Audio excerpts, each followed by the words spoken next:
How we doing, everybody? How was that panel? Can we give Roxy and ladies another round of applause? Thanks for these incredible female regenerates leading the Regenaissance. Thank you, Roxy. Thank you, Emily. Thank you, ladies, for what you're doing in the world and connecting art with regeneration. It's so important. If you're outside, we're about to embark on an amazing panel over here, Building the Smart Global Commons with Blockchain and Distributed Technology with my dear friend, Stan Stanlicker, a partner of the Hub, the Climate Innovation Hub here from Hub Culture, and Wes from HBAR Foundation Sustainable Impact Fund, and Dan Zimmerman, blockchain protocol builder of an ecosystem developer. These guys are super smart, okay, and doing important shit in this world. So I'm very, very excited to have my three friends on this stage for Regenerate Art Week. And Stan is always zipping around the world at every single major event, and just coming from, I think you were at COP, and before, no, you were in Brazil, and then you were at COP before that. So welcome to the stage, gentlemen. Excited to hear the latest and greatest in blockchain and distributed technology. Can we have a round of applause for these guys? And a round of applause for Tony for putting this on. Like, you guys have been working so hard the last few weeks to get this put together, and it's great to have regenerative discussions at the heart of Art Week here at Art Basel. So thank you for having us. You're welcome. Thank you for being here. It's so wonderful. We've been doing events all over the world together for a few years, and I think this part of the conversation, and Deepak early opened up and kicked off the event with AI and regenerative well-being, and really was very, very, very innovative in the way he's thinking about how we can leverage technology for good. And these gentlemen here are at the cutting edge of how we can leverage blockchain to create equity, particularly within our communities, and how we can take advantage of this technology that's really revolutionizing the world. So I'm excited to hear you guys, the latest of what's happening. So I'm gonna let Stan lead the panel, and take it away, brother. Okay, thank you. And I just want to say, with Hub Culture being a founding partner here, this is our home in Miami. So it's really great to see the growth and exciting work that is happening here in Little Haiti and with the Climate and Innovation Hub. It's really the Hub Culture side of Miami, and I'm really pleased to bring together my friends Dan and Wes. Wes was with the HBAR Fund, which some of you might know, Hashgraph, or the Hedera token, which incidentally popped from about 8 cents to over 40 cents in the last week as the crypto boom has taken off again. Dan is also a really long-time blockchain developer. He was one of the founding team at IOTA, and he has been a person that I've talked to a lot over the last 2 or 3 years about the very cutting edge of where things are going in blockchain, but in relation to like new societies. So what we're really talking about today is this idea of a smart global commons. Like, what does it mean to have digital public goods? What does it mean to build the new economies and the next society on the latest distributed technologies that are maybe going to disrupt some of the existing players who have consolidated wealth and power into the hands of the very few? And the answer is, hopefully, going to be new solutions that help to bring wealth creation to more people, ideally to everyone, and to also bring technological solutions to climate, to innovation for society, and to just everything that we kind of do. So this is going to be a question about how is that all going to happen and what does it look like. So can I start with Wes and just give us a little sentence about what you do at HBAR Fund, and then we'll do that with Dan, and then we'll get into the meaty discussions about how to disrupt society. Yeah, so thanks. First, I want to say thank you to Tony for having us, and Stan for bringing us together for this great panel. So for folks who don't know Hedera, it's a public distributed ledger technology. And it's a sustainable impact fund. Our mission is to bring the balance sheet of the planet to the public ledger. And we invest in communities to make it easy to build faster to do so, and we empower folks who are working with those communities. And the way we do that is with our grants that try to find new climate outcomes that haven't been done before. And some of those investments span from the carbon markets to biodiversity, and we invest in not just setting standards, not building new technology, but actually trying to find ways to show, say, how finance goes to local communities and what outcomes they're driving, and give them agency and a voice of showing how they're meeting not just goals for climate or biodiversity, but different sustainable development goals as part of that as well, so we can put better value into the impacts that are happening that aren't just, say, decarbonization, which a lot of folks, corporates care about, but we need to also value what communities care about. And putting that on a public ledger gives a good communications tool to do so. And just so people who don't know very much about Hedera know, like Hedera and the public ledgers that you're building, like Guardian, is really a consortium of many big companies who come together to drive like shared information. Can you tell us a little bit about some of those companies and how they're all working together to build these new public goods? A lot of what we do, we can't do as a single company. Sometimes we think about blockchains and distributed ledgers with venture-backed tokens and things like that, but what we're doing is we're facilitating a shared resource to collect information, show that we're following protocols, and we have this tool called the Hedera Guardian, which we've built this system of knowledge on, which actually is the world's largest library of digitized and open source methodologies. So the rules that we think about for climate impact, biodiversity impact, even emissions tracking. And as we think about standards, putting those standards out there so they're almost a tool for capacity building to enable communities, we bring those partners together, whether it's a community, a project developer who's helping guide them of how to enter, say, a carbon market or a biodiversity market, folks who are auditing, and even the standards themselves through to issuance, so that we can prove not just who said what when, but bringing value and legitimacy to carbon credits, environmental integrity, biodiversity integrity, to show that when we say out of a specific account on a public ledger, here's the impact, we can also say what value went in. So if we can prove project finance going to communities is actually going to the things that drive change, then we can better put value on the assets that they're creating, so that, say, trading a carbon credit, we can prove that maybe there's not going to be a scandal, which oftentimes makes a headline.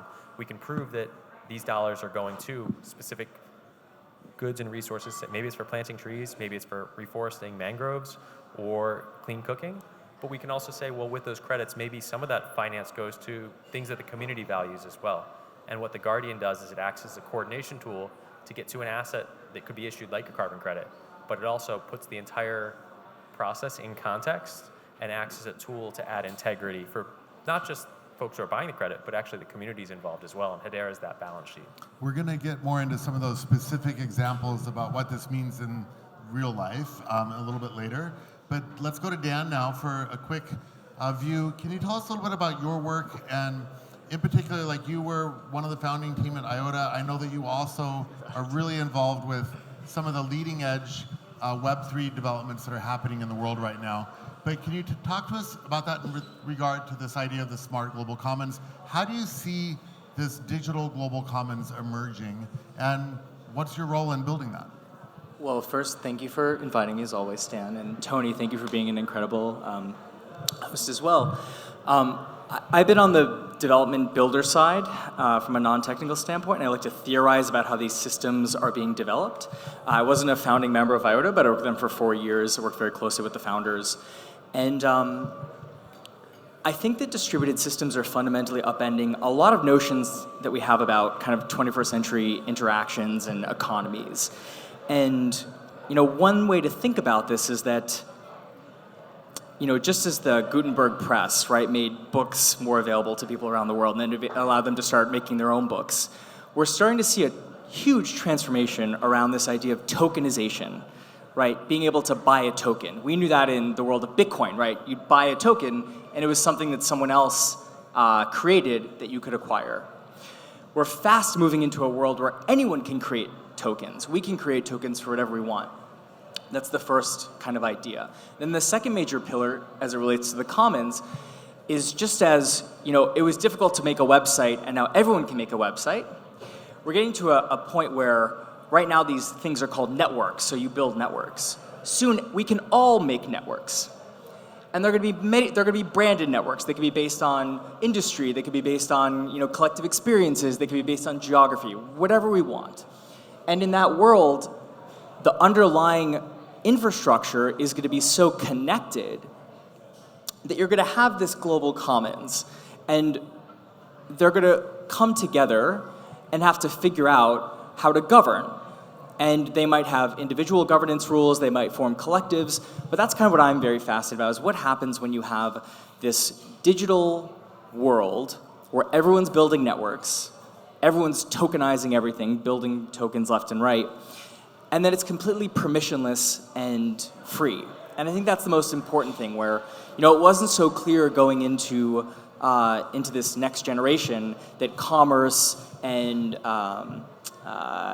money would flow as freely, right? Because there's capital controls, there's all these things in the old way of doing capitalism that need to be transformed in this 21st century model. So having assets that can do whatever, interfacing and exchanging globally, regardless of where you are, regardless of what kind of network, is very exciting. So that's kind of what I've been thinking about. So one of the things that I've been advocating in conversations like this for the last couple years is this idea that, like, the current system is very much designed, like, really just with capitalism, to accrue benefits to the group or the person or the entity with a slight competitive advantage. So if we all start out absolutely equal, but Dan has a slight advantage, in perfect capitalism, over time, Dan will end up taking everything because that slight advantage accrues benefits to you. I don't think that is necessarily a good recipe for society, and we're starting to see that really play out across society now, because as capitalism has become more intensified, especially over the last 30 years globally, we're also seeing massive income inequality. There are like a dozen people who literally control over 47% of the world's wealth, right? And that doesn't really seem right to me, you know, at least from my personal point of view, that a handful of people should control that much wealth in the world. But the reason that exists is that the mathematical formulation of capitalism is like essentially driving that. So as we get to better and better capitalism, we're also getting to bigger and bigger winner-take-all scenarios. So the question for you guys is there a mathematically superior model that can help to drive equity in society, you know, that isn't that? And how can these technologies help with that? Can I just make one point on that? So on the point of like equity and better models of capitalism, I won't weigh into, but I think for any type of free commerce or whatever type of capitalism, you need to have permissionlessness, right? So what it means is that as we move into a digital environment, the assets that you own, you want to know they're yours, right? You don't want to have them owned by a third party and rented to you. And that's kind of what the model looks like now, where if you put your money in a bank, or if you put your money in someone else is holding it, it may or may not be yours when the time comes to take it out. What's really cool about these new systems, and I think how capitalism or, you know, these new models have to flourish, is that it needs to be decentralized. So if you have an asset in your wallet or in your persons, you know that it's yours. No one else can take it from you. And as things become more technologically complex and 100% digital, that's the most important thing, I think, more than anything else. And do you think that will encourage that distribution of wealth better than the system that we have now? I can't say, but it certainly looks like it's giving more opportunity to people in these systems. Again, not many people can create assets today, but on these distributed networks, anyone can create an asset. You can have it related to a business that you own. It could be a piece of art. It could be something ephemeral. That's kind of powerful. That is bringing kind of an independent nature back to people to maybe engage in capitalism in a more fair way. And Wes, like, do you see a model for this better form of capitalism? I think it requires or necessitates that not just anyone can create their own asset with, say, something standardized, but they should be able to paint with their own paintbrush, and that's with the technology that we're building with on these public networks. And so, like, when we think about building, we need infrastructure that works so that it's not just creating the asset, but what goes into that asset needs to have that flexibility as well. And whether it's what in Web3 we call a real-world asset that's tied back to something we touch, see, or feel, and there's stuff that you can do on public ledgers today that allow for creating those assets, but it needs to go beyond what's just digital today. And we need to make it so that we can better give agency to prove that whatever we're trying to do on a public ledger is actually touching the people and not an agent of that person. And I think that those agents oftentimes keep a structure that can box people out, but we need to make sure that there's a level playing field for people to say what they need to say, build what they need to build, and make sure it's accessible and make sure it's not built behind a technology wall that only Silicon Valley or wealthy individuals can access. We have a few minutes left where I'd like to add another player to this equation, which is kind of the player that's on everybody's mind lately is AI. So we have this really interesting inflection point that's just happened in the last 2 weeks because with the election of Trump, we've seen this massive rise both in the crypto markets. About $1.5 trillion have been added to crypto valuations in the last 2-3 weeks. And only $100 billion of actual hard cash has flown in.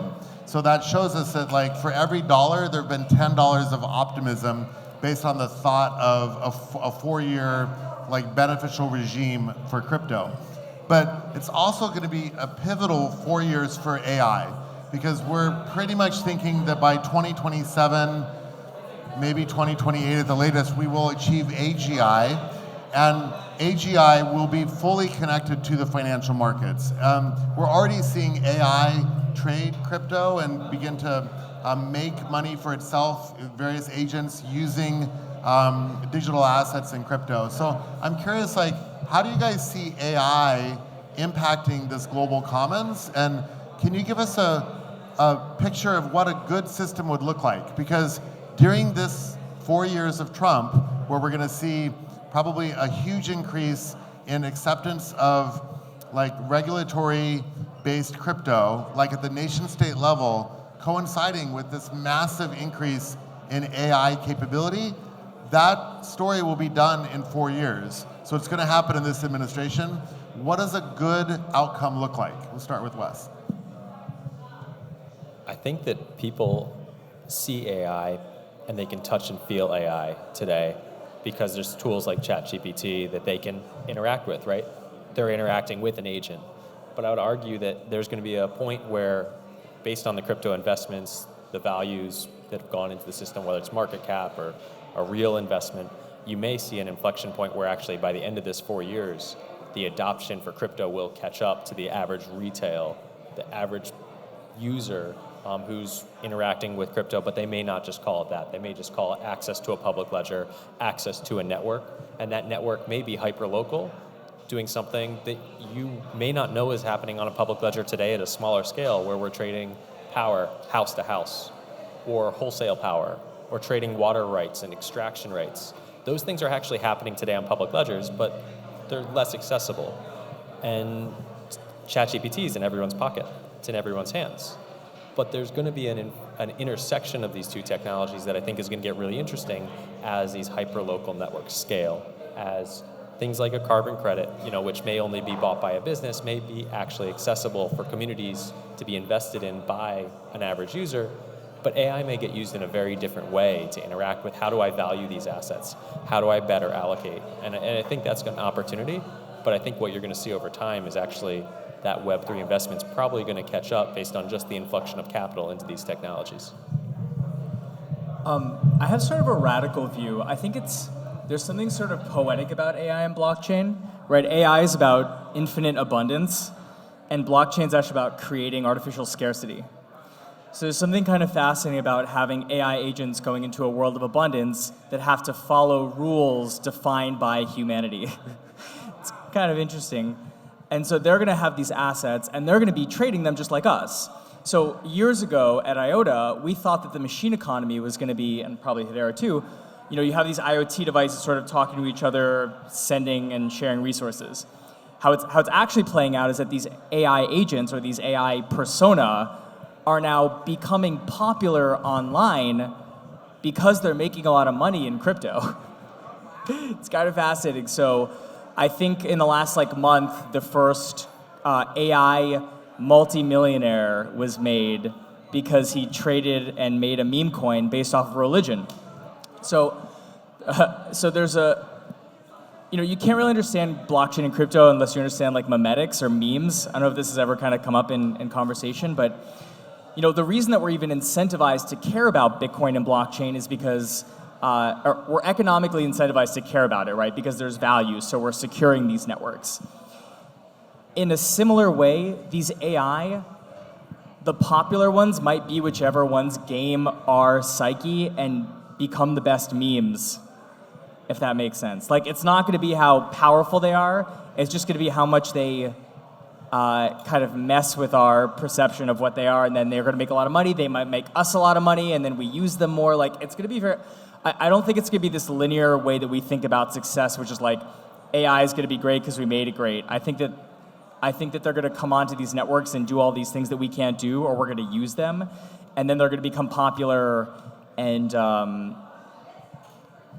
become actually their own economic agents. And then they'll be able to buy things and sell things and create their own companies, which I don't think we were expecting was going to happen so quickly.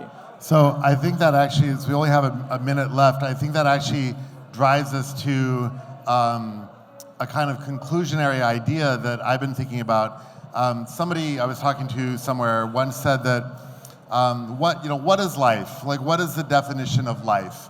And there are certain definitions that we look at that determine what life is. One is the ability to reproduce. There are other kind of forms of it. But if you think about information as a life form, information's ability to reproduce and evolve as a life form is not something that we actually think about. But when everybody talks about AI sentience and when will AI sort of reach human level sentience, or then the sentience of all humans, and then eventually get to singularity. But there's also this kind of thing I've been thinking about is what is an alternative life form? And we've maybe already been living with alternative life forms for a long time in the form of information as a life form. And when you think about AI, it's maybe that these things are already alive in a different way than we're already have been thinking about. And as they replicate and evolve, and then have the ability to earn capital, and then draw resources to themselves, we're going to find ourselves in a very, very different world. So I think we're out of time on that, but last sentence, on the digital commons and all the things we're talking about here. I'm very excited. I think one of you said this, but it's it does feel like a new canvas. I think we grew up in a time where we would be doing things that didn't even exist when we were growing up to think about what we do when we were adults. And I think blockchain and digital assets are going to be this just whole new way to operate and build cool things, and I think it's going to be very exciting. I think it's whatever we decide to create on that canvas, no matter if it's created through artificial intelligence or by one of us in this room or someone halfway around the world. Okay, there you go. That's our digital commons. Thank you guys for listening. Lots of things going on out there. Thank you.